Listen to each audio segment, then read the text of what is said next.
কলকাতায় স্বরাষ্ট্রমন্ত্রী অমিত শাহ আজ ঠাসা কর্মসূচি রয়েছে কেন্দ্রীয় স্বরাষ্ট্রমন্ত্রীর। আজ নেতাজি ইন্ডোরে রয়েছে কর্মী সভা। অমিত শাহ থাকবেন সেখানে, স্বামী বিবেকানন্দের বাসভবনেও যাবেন তিনি। তার প্রথম যে কর্মসূচি আমরা দেখেছি রাজারহাটে সিএফএসএল এর নতুন ভবন উদ্বোধন, সেখানে যান তিনি, সেখানে বক্তব্য পেশ করেন এবং যেভাবে অপরাধ প্রবণতা বাড়ছে তার জন্য সিএফএসএল এর কাজ অনেক বাড়ছে, ভূমিকা বাড়ছে, সেই নিয়েও কথা বলেছেন। এবং ইতিমধ্যেই কলকাতায় স্বরাষ্ট্রমন্ত্রী অমিত শাহ আজ ঠাসা কর্মসূচি নেতাজি ইন্ডোরে কর্মী সভা রয়েছে। শায়ের আমাদের সঙ্গে রয়েছেন আমাদের দুই প্রতিনিধি বিট্টু এবং অনুপম। প্রথমেই আমরা যাব অনুপমের কাছে। এই মুহূর্তে যে হোটেল থেকে বেরোবেন অমিত শাহ সেখানে রয়েছেন, আর কিছুক্ষণের মধ্যেই কর্মী সভা নেতাজি ইন্ডোরে, সেখানে রয়েছেন বিট্টু। আমি প্রথমেই আমাদের প্রতিনিধি অনুপমের কাছে যাব। অনুপম, কি দেখতে পাচ্ছ, কতটা তোড়জোড় হোটেলের বাইরে?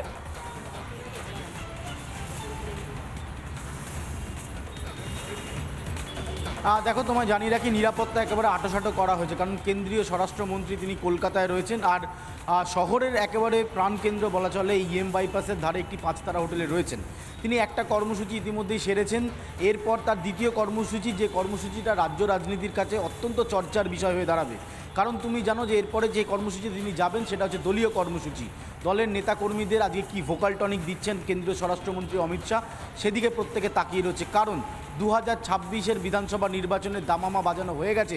প্রধানমন্ত্রী যেটা একেবারে উত্তরবঙ্গ থেকে করেছেন বলে বিজেপি নেতারা দাবি করছেন।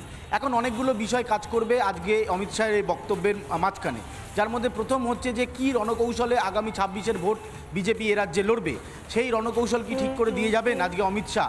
এক, দ্বিতীয়ত হচ্ছে দলের নেতাকর্মীদেরকে কি বার্তা দেওয়া হবে একের পর এক দুর্নীতিতে যখন জেরবার রাজ্যের। আমাদের সঙ্গে থাকো, আর কিছুক্ষণের মধ্যেই নেতাজি ইন্ডোরে দলীয় কর্মী সভা রয়েছেন, সেখান থেকে নেতাজি ইন্ডোরের বাইরে থেকে রয়েছেন আমাদের প্রতিনিধি বিট্টু রায়চৌধুরী। বিট্টু, এখন কি ছবি দেখতে পাচ্ছ?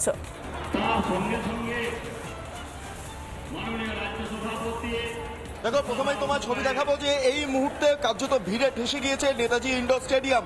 আমার ভিডিও জার্নালিস্টকে বলবো সামগ্রিকভাবে নেতাজি ইন্ডোরটা দেখাতে, কারণ যেদিকে চোখ যাচ্ছে গিজগিজ করছে বিজেপি কার্যকর্তা এবং তার পাশাপাশি বিধায়ক এবং সাংসদদের মুখ, এবং তাদের একটাই বক্তব্য যে এই মুহূর্তে অপারেশন সিঁদুরের পর অমিত শাহের প্রথম পশ্চিমবঙ্গে আগমন এবং সেখানে তাদের সঙ্গে সাক্ষাৎ। তারা অপেক্ষা করছেন যে অমিত শাহ কি বক্তব্য রাখেন, সেই মারফতই তারা আগামী দিনে যে নির্বাচনের যে সংকল্প, সেই সংকল্পের যে রূপরেখা তারা তৈরি করবেন। ইতিমধ্যেই যে সভা হচ্ছে তার নাম দেওয়া হচ্ছে লক্ষ্য বিজয় সংকল্প পরিবর্তনের। কয়েকদিন আগে প্রধানমন্ত্রী নরেন্দ্র মোদী তিনিও সভা করেছিলেন, সেখানে পরিবর্তন সংকল্প সভা নাম দেওয়া হয়েছিল। যারা সাধারণ মানুষ আছেন একটু তাদের সঙ্গে কথা বলবো। অমিত শাহ আজকে বক্তব্য রাখবেন কিছুক্ষণ বাদে, আপনারা কি প্রত্যাশা করছেন, কি চান তার কাছে?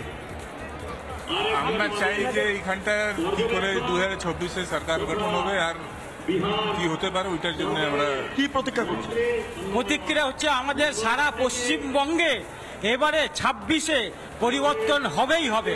আর মানিকতলা বিধানসভা কেন্দ্রে আমরা সজল ঘোষকে চাই। মানিকতলা বিধানসভা থেকে এসেছেন আপনারা? হ্যাঁ।